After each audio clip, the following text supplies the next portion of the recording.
ko kasi yung hearing ni Senator Amy kaugnay ng di umano dahil wala pa naman sa akin tanggapan yung request sa pag-i-issue ng subpoena at na ito daw ay may kinalaman sa kalayaan ng Senado.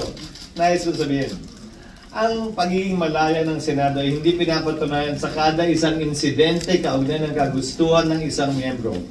Ito'y mababakas, makikita at mapapatunayan sa direksyong tinatahak ng aming institusyon.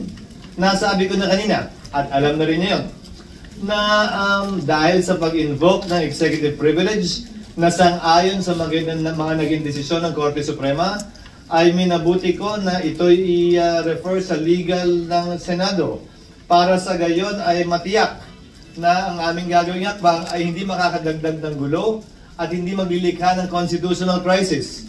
Dahil sa dulo, anumang compulsory process na i-issue ng Senado na hindi kayang ipatupad ng Office of the Sergeant at Arms, siyempre hihiling ng tulong yan sa tanggapan ng Philippine National Police. Paano mo ipapatupad yon kung hindi sumasang-ayon ng executive doon? Yan ang simulain at bahagi ng tinatawag natin constitutional crisis na hindi ko papayagang mangyari o makadagdag pa sa kasalukuyang mga problemang kinakaharap ng ating bansa. Tinanong niyo ako kanina, sang-ayon ba sa pagkakaroon ng pagkakaunawaan o mas pagkakahiwa-hiwalay natin ang pagdinig na ito? Tingin ko yung pagdinig, hindi. Pero kung gagawin namin itong hakbang na ito nang hindi pinag-aaralan ng lubusan, marahil ay hindi ito makakatulong sa pagkakaisa natin at dadagdag sa posibilidad na magkawatak-watak tayo lalo.